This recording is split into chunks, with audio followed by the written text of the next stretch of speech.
Magandang buhay mga kaibon. Yun, nagbabalik tayo dito sa MBA Loop and Aviary. Yan, for today's video, yan, ibibigay ko yung vitamins na ginagamit kong pampalakas ng aking mga parakits. Yan, itong vitamins na to ay karagdagan lang sa mga vitamins na aking binibigay dito sa aking ibunan. Yan, marami akong vitamins na binibigay dito sa aking ibunan, pero itong isang vitamins na to, i-share ko sa inyo kung ano nga ito.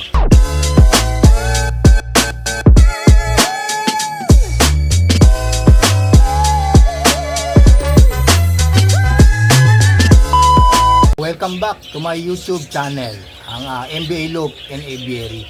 Yan, welcome back po mga kaibon.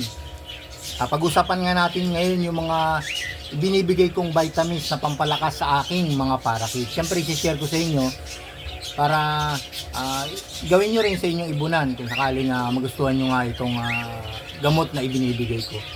Yan, siyempre, tayong mga mag-iibon, siyempre gusto natin na maibigay ang lahat ng sustansya sa ating mga ibon na ikakagaganda ng kanilang kalusugan at ikakalusog ng kanilang pangangatawan. Siyempre, lalo-lalo na yung sa mga breeder na nag-iitlog natin.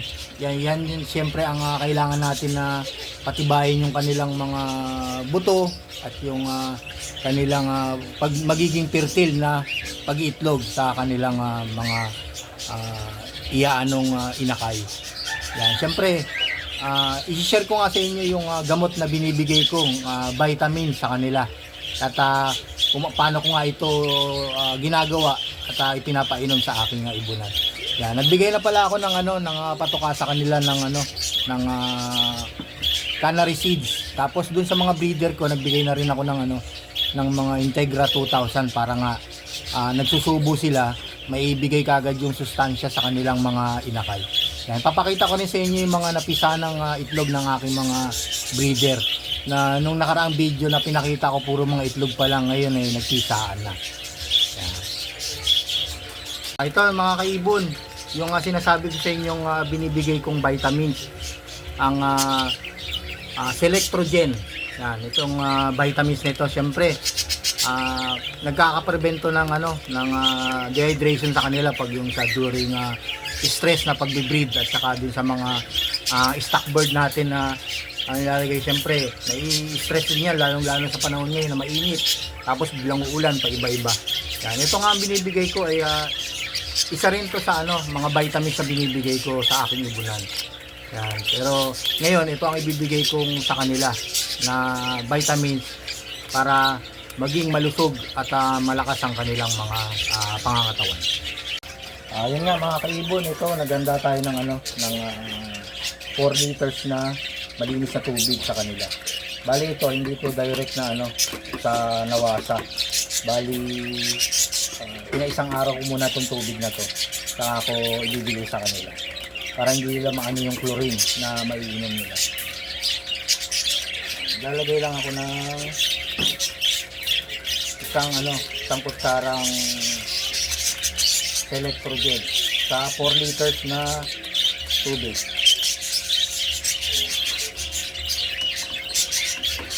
Pansin nyo, kulay na kulay, parang Mountain Dew. Gustong gusto nila to ng ating mga ibon. Hindi lang to sa sa ating mga ibon, pwede rin to sa baboy, manok, at saka din sa mga nag-iitlog na mga manok. Yan, mga broiler.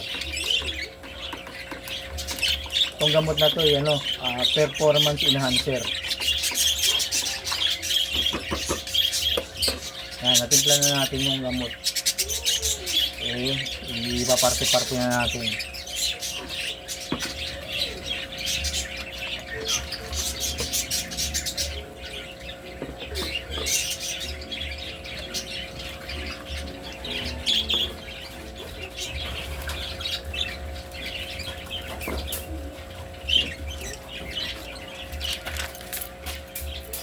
Yan nga mga kaibon, magbibigay nga tayo ng tubig sa kanila. Yan, nagbigay na rin ako ng pagkain sa kanila ng canary mix. Yan, nabubulol-bulol ako. At doon sa mga breeder, naglagay na rin ako ng Integra 2000. Yan, ito na mga kaibon. Naglagay na tayo ng kanilang vitamins na pampalakas. Itong dalawang to, breeder na to, napisa na yung kanilang mga itlog. Papakita ko sa inyo mamaya yung kanilang mga pinisang itlog.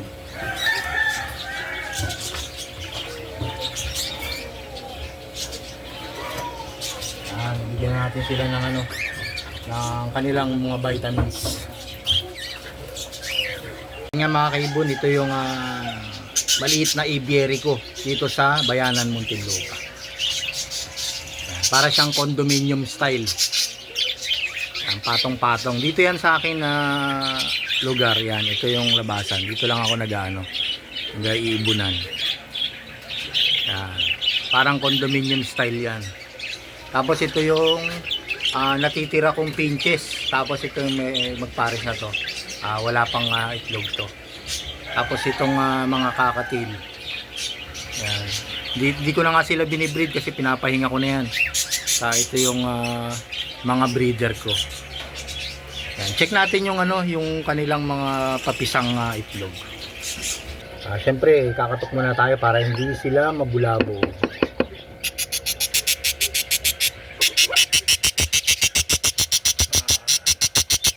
Napisa na.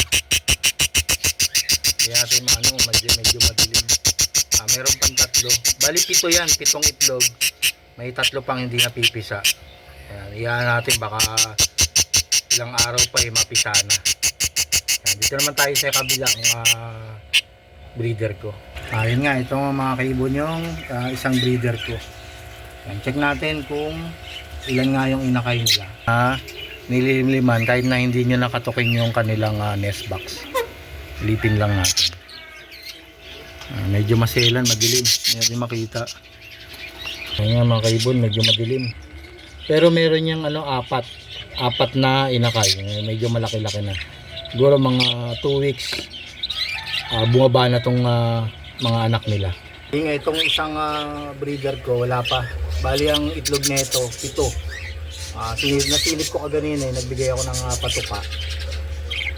Wala pang pisa pero parang may crack na yung dalawang itlog. Siguro possible mamaya or mamayang tanghali mapisa na. Ito rin isang breeder ko ay meron ng 5 itlog pero wala pa, hindi pa naman siya mapipisa. Siguro mga ilang araw pa. Dito nga tayo sa aking flight cage ng mga stock bird natin na para nagbigay na rin pala ako ng canary mix sa kanila. Yan yung feeds nila ngayon. Tapos mamaya bigay ako ng yung ginagawa ko dyan sa isang pinaghahati ko yan. Yung kabilang side is canary mix, tapos yung kabilang side is Integra 2000. Everyday ako nagbibigay ng Integra 2000 sa kanila pandagdag ng enerhiya. Siyempre nagbibigay tayo ng vitamins at lalagyan din natin sila ng mga pagkain na nakakalakas, papalakas sa kanilang mga katawan. Yun nga, nagbigay na rin ako ng Selectrogen sa kanila. Yung vitamins na yan ay isa yan sa binibigay kong mga vitamins. Marami rin akong binibigay ng vitamins sa kanila. Hindi lang yung Selectrogen na yan.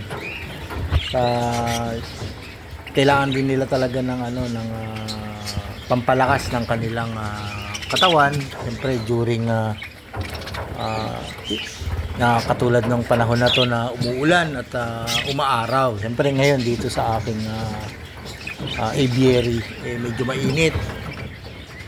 Kaya nga nasa labas yung aking aviary para makaano sila ng ventilation ng hangin, makahinga-hinga at makaless stress sa kanilang mga ginagawang aktibidad ng ating mga ibon. At nagbigay na rin pala ako ng Selectrogen sa aking mga alagang pangkarerang kalapate. Yan, pwede rin kayong magbigay sa inyong mga alagang aso at pusa. Yan, binibigay ko sa kanila yan. pwede rin sila sa mga manok. Yan. Siyempre yung kung ano nga ang benepisyo ng Selectrogen sa ating mga alagang mga ibon or mga manok or baboy. Yan. Siyempre hindi lang yan sa pang-ibon. Maraming binibigay na mga benepisyo sa ating mga alagang kung anong gusto nating alagaan. Siyempre yan yung Selectrogen ay performance enhancer yan na tinatawag. At dahil nga sa aktibidad nila, nakakadagdag ng lakas at enhance ng kanilang mga katawan. Yan. Siyempre itong Selectrogen is complete and scientifically formulated vitamin supplement fortified with vitamin B12 and electrolytes. Yan. Yung electrolytes na yan, nakasama dyan, ayan yung magbabalik ng kanilang nawalang enerhiya sa kanilang katawan during breathing. Yan. Ayan yung nakakabalik ng lakas na nawala. Halimbawa, fluid niya, yung fluid natin sa ating mga ibon sa pangangatawan, syempre naaalis yan. Ayan ang pumapalit, yung electrolytes na galing sa Selectrogen. Yan, parang yung sa sa pangangarerang kalapati ko, syempre during sa aking pangangarera, nakakarating sila sa iba't ibang lugar na depende sa sa distance na kanilang ililipad. Katulad nung nakaraang karera, bali yung ibon ko nakaabot ng ng Allen Samar, nakauwi naman ng maayos. At yun nga ang binigay ko, ang Selectrogen electrolytes, kasi nga syempre yung nawala sa kanilang fluid dahil nga sa intense yung karerang ginawa namin na medyo smash pa na umuulan. Naubos yung lakas nila kalilipad hanggang makauwi dito sa aking ibunan. Yun nga ang binigay ko, at pagbigay ko ay nanumbalik uli yung lakas ng aking alagang pangarerang kalapate. Siyempre nagpo-promote din niya ng alertness, sharp vision and better performance. Yan nga, sabi ko kaganina ay nakakapag ng performance, yung like sa pangarera at saka sa mga breeding. Tapos alertness. Yan. Siyempre, kung mapapansin natin pag matamlay ng ating mga alagang parakeet, siyempre ito yung dapat nating ibigay para manumbalik yung kanilang alertness, tapos yung sharp vision. Tapos nakakapag pa to ng past 10 wound and healing. Kaya nga nasabi ko, yung past 10 wound and healing ay mabilis na nagpapagaling sa kanilang mga sugat, like na syempre yung ating mga alagang mga ibon mga maliligalig yan, syempre sumasabit-sabit sa mga cage at hindi natin maiwasan na magkasugat. Tapos meron din yan na mag-aaway yung mga alaga nating mga ibon, syempre magtutukaan at mangyayari magkakasugat. Yun nga ang mabilis na pagpapagaling sa kanila ng kanilang mga sugat. Tapos ito pa pagtanggal din ng stress ng ating mga ibon at lalong-lalo sa mga yung mga lagi na bubulabog. Ang pagiging stress kasi ng ating mga ibon ay maraming paraan na pwede silang ma-stress, katulad ng pag may mga predator na nakakabulabog sa kanila, tapos yung lagi nating sinisilip-silip yung kanilang mga nest box or mga cage, at laging nadadaanan ng mga maraming tao yung ating pwesto na pinaglalagyan sa kanila. Ayan ang ayaw nila. Tapos meron pa na pag ito'y nagugulat sa mga malalakas na na mga motor, yung tunog ng motor o mga aso, yan, Ayun ang ayaw na ayaw nila para hindi nga may stress. Pwede natin ipainom nga itong Selectrogen. Tapos nakaka-enhance pa to ng kanilang metabolism for better performance. Yan, pagpapatibay din ng immune system ng ating mga alagang ibon. Tapos dadagdag ko pa, ito pa nagpapaano ng digest ng kanilang panunaw, yung mabilis na panunaw ng kanilang mga kinain. Yan, ayan yung mga benepisyo na binibigay ng vitamins na Selectrogen. Iba-ibang klaseng vitamins yan at iba-ibang klaseng benepisyo na sa bawat vitamins natin binibigay. Iba-ibang benepisyo rin yung nagtataglay dyan sa mga vitamins na yan. Itong Selectrogen na to ay yung mga sinabi ko na ibibigay ang performance enhancer. Tapos ayan, meron din siyang electrolytes na nakakapagbalik ng mga fluid na nawala sa ating mga alagang ibon. Yan, pinanunumbalik niya yan pag pinainom natin sila ng ganyang gamot na yan.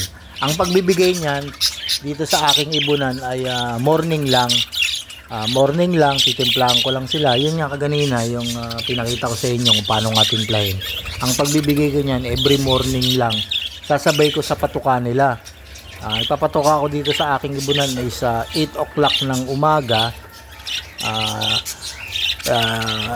Sasabay ko yan sa pagpapatuka. Tapos lilimang oras ko lang ibababad sa kanilang cage itong Selectrogen. Pagkaroon ng 5 oras, papalitan ko na ng plain water. Yan, kasi napapanis ng mga vitamins na to. Hindi natin pwede itong ibabad ng magdamagan. Kasi nga maiiputan nila yan. Tapos pag maiputan pa at maiinom, at yun nga, baka magkaroon na nga ng matinding sakit. Yan, tulad nung pagtatae, yan iiwasan natin yung diarrhea. Kasi ang diarrhea ay nakakabilis ng pangayayat ng ating mga ibon. Siyempre ayaw nga natin na magkasakit yung ating mga laging ibon, kaya nga tayo nagbibigay ng mga gantong mga gamot. At ginishare ko yung mga sistema dito sa aking ibunan. Ayun, hanggang 5 oras nyo lang ibababad tong mga gamot. Hindi lang ito sa Selectrogen, kahit sa mga ibang vitamins. Kasi ganun din yan, napapanis talaga yan kasi may mga timplang yan. Tapos palitan nyo na lang ng malinis na tubig yung kanilang iinumin para fresh na iinom nila yung vitamins. Tapos pagkatapos tubig naman kasi nga medyo matamis-tamis nga yung mga vitamins na yan. Kaya iniiwasan din natin na magka-diarrhea pagka namagdamag nga natin yung pagpapainom ng ating mga vitamins na yan. Hanggang dito na lang mga kaibon ang aking sinare sa inyo na tips about sa pag-aalaga ng ibon, itong pagbibigay ko ng Selectrogen sa aking mga alagang parakeets. Yan, pa-like, share and subscribe ng aking YouTube channel, ang MBA Loop and Aviary.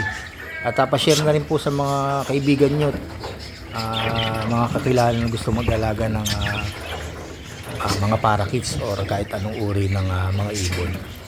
At kung may mga comment kayo, comment lang kayo dito sa aking comment section dito sa video na to. Kung ano, may mga tanong kayo about sa ibon o na gusto nyong malaman yung sagot, mababasa ko naman yan at pipilitin kong masagot yung mga tanong nyo. Yun, hanggang dito na lang mga kaibon at happy breeding sa inyo mga kaibon. Salamat!